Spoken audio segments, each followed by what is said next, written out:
Does hydration matter? Water isn't just a thirst quencher, it's the ultimate fuel for our bodily systems. First, it regulates our temperature. Our body manages its core heat primarily through sweating and respiration. Second, it directly supports brain function. If you ever felt that midday brain fog, dehydration might be the culprit, as it immediately impacts your focus, memory, and overall mood. Think of water as a lubricant. It makes up the majority of our joint cartilage and synovial fluid, which is exactly what allows us to move smoothly without friction. Beyond our joints and brain, proper hydration quite literally protects our organs and tissues. It maintains the essential fluid balance in places you might not even think about, like your eyes, your mouth, and keeping your nose moist. On top of that, water is a massive player in digestion and waste removal. It helps break down the food we eat so our bodies can actually absorb the nutrients while keeping our kidneys and our bowels functioning exactly the way they're supposed to.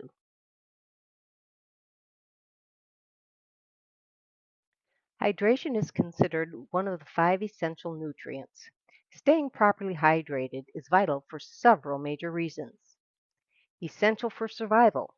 Dehydration occurs when your body uses or loses more fluid than it takes in, leaving it without enough water to perform its usual work.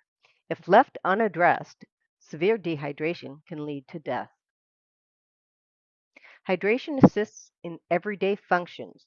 Your body completely relies on water to survive and function properly day in and day out.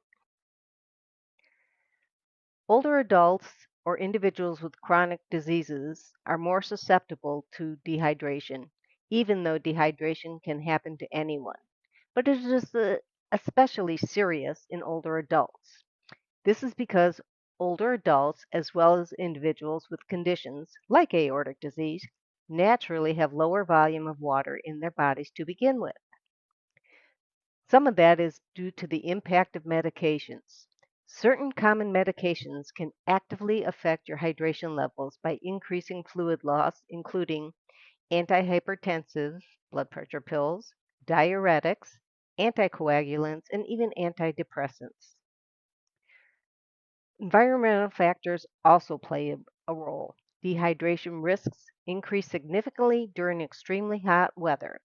However, it is a common misconception that you're only at risk if you're outside.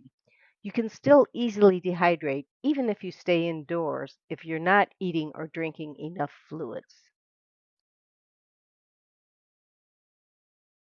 Where does hydration come from? So, where do we get this hydration? Obviously, liquids are the primary source. Beyond plain water, things like coconut water, teas, coffee, and skim milk all count towards your daily intake. But it is not just what you drink, it is also about what you eat. A significant amount of hydration actually comes from water rich foods, specifically fruits and vegetables. The ultimate in water rich foods. If you want to eat your water, here are the heavy hitters you should be adding to your grocery list. At the very top, with 95% water content, we have cucumbers, iceberg and romaine lettuce, radishes, and celery. In second place, at 90 to 94% water, we have favorites like zucchini, watermelon, tomatoes, and bell peppers.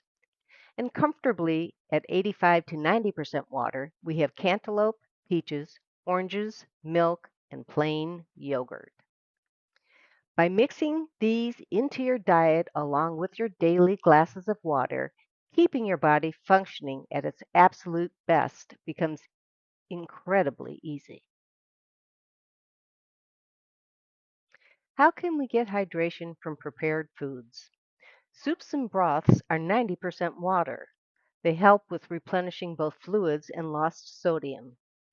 Dairy is 70 to 90% water. Milk, plain yogurt, and even cottage cheese. Along with water, they provide protein and electrolytes. Prepared grains are 70 to 85% water. Cooked grains like oatmeal and rice absorb a massive amount of water during cooking. Last but not least, cooked beans are between 60 and 70% water by weight. Exact moisture content depends on how much they are hydrated. Fully hydrated cooked beans are an excellent source for hydration as well as nutrition.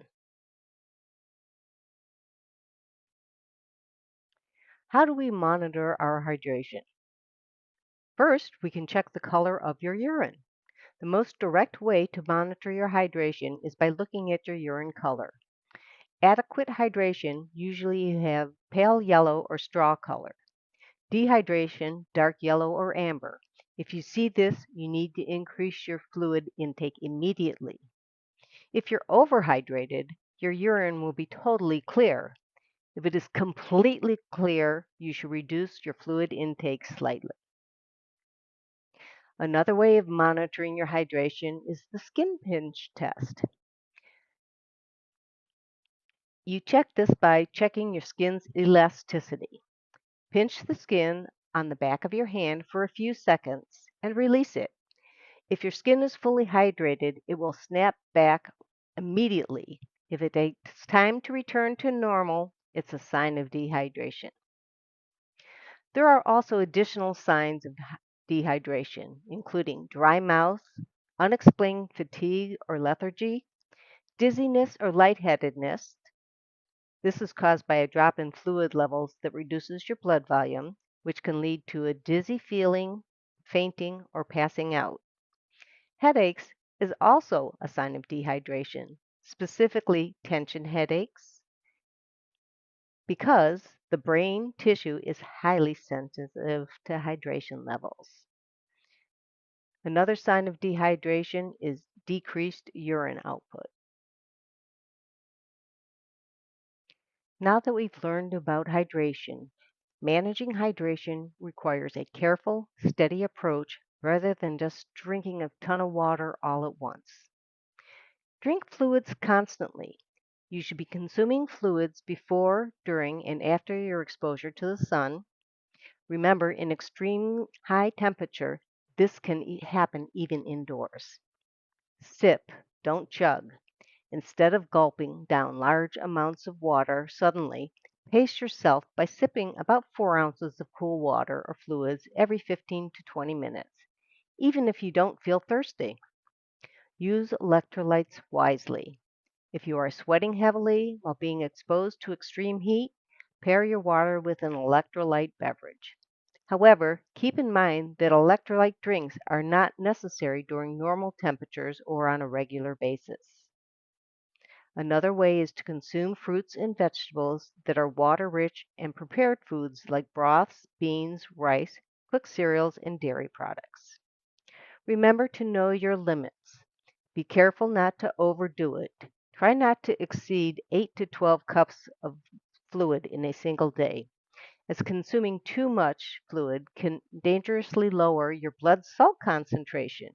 Our goal is to keep our bodies in balance. Not too little, not too much, just right to survive, function, and thrive every day.